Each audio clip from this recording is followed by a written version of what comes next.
தம் கிருபை பெரிதல்லோ என் ஜீவனிலும் அதே இம்மட்டும் காத்ததுவே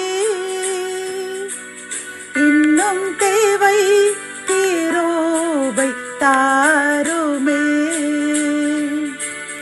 இன்னும் தேவை கிருபை தாருமே. கர்த்தரும் இரட்சகருமாகிய இயேசு கிறிஸ்துவின் ஈடு இணையற்ற நாமத்தில் சேனைகளின் கர்த்தர் ஊழியத்தின் மூலம் 13/11/2024 இந்த நாள் உங்களுக்கும் உங்கள் சந்ததிக்கும் ஆசீர்வாதத்தின் நாளாக அமையப் போகிறது என்று மனதார வாழ்த்துகின்றேன். இன்று நாம் அறியவிருக்கும் கிருபையின் வார்த்தைகள் சங்கீதம் 23:1.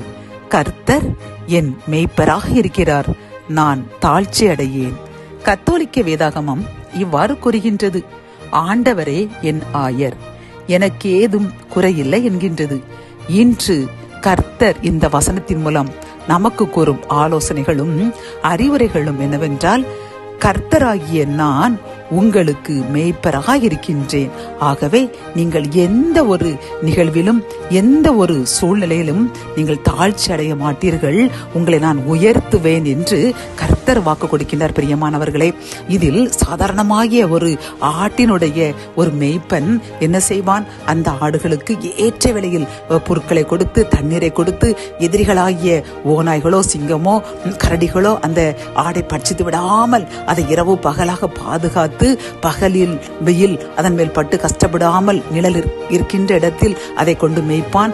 அதே போன்று இரவிலும் அதற்கு பாதுகாப்பா இருந்து அதை பாதுகாப்பது போன்று ஒரு சாதாரண இடையினை அப்படி செய்யும் பொழுது அதைவிட உங்களை இம்மட்டும் பாதுகாத்து வழிநடத்திக் கொண்டிருக்கின்ற கர்த்தராகிய நான், என்னை மட்டுமே நம்பியுள்ள உங்களை நான் அதைவிட 1000 மடங்கு பாதுகாப்பாக ஒரு சிறு குறை கூட இல்லாமல் உங்களை நான் பாதுகாப்பேன், ஆசீர்வதிப்பேன், உங்கள் மூலமாக உங்கள் சந்ததியையும் நான் வர்த்திக்க பண்ணுவேன் என்று வாக்கு கொடுக்கின்றார். பிரியமானவர்களே, ஆகவே நாம் கலங்க வேண்டாம், பயப்பட வேண்டாம். கர்த்தரை மட்டும் நம் மேய்ப்பராய் வைத்து விட்டால் போதும். அனைத்து ஆசீர்வாதங்களும், அனைத்து சந்தோஷம், சமாதானம், மகிழ்ச்சியும் நம்மையும் நம் சந்ததியும் வந்து அடையும். ஜெபம்.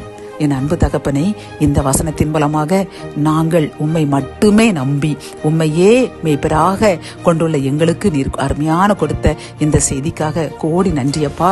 நீர் எங்களுக்கு கொடுத்துள்ளீர். எங்களை எந்த இடத்திலும் நாங்கள் தாழ்ந்து விடாமல், நாங்கள் கஷ்டப்பட்டு விடாமல், மனவருத்தப்படாமல் எங்களை பாதுகாத்து எங்களை உயர்த்துவேன் என்று கொடுத்த இந்த அருமையான வாக்குத்தத்திற்காக நன்றியப்பா. நாங்கள் எங்களுடைய ஜீவனுள்ள நாள் முழுதும் நாங்களும் எங்கள் சந்ததிகளும் உம்மை மட்டுமே நாங்கள் மேய்ப்பராக வைத்து அப்பா வாழ்வோம். உமது கட்டளைகளுக்கும் கற்பனைகளுக்கும் கீழ்ப்படிந்து வாழ்வோம் என்று யாரெல்லாம் என்னுடன் சேர்ந்து இப்பொழுது பொருத்தனை செய்கின்றார்களோ அவர்களுக்காக ஜெபிக்கிறோம். எங்களுக்கு ஒரு நல் ஆயனாக இருந்து எங்களை பாதுகாத்துக் கொள்ளுங்க, வழிநடத்துங்க. மீட்பர் இயேசுவின் மூலம் ஜெபம் கேளும் நல்ல தகப்பனே, ஆமேன்.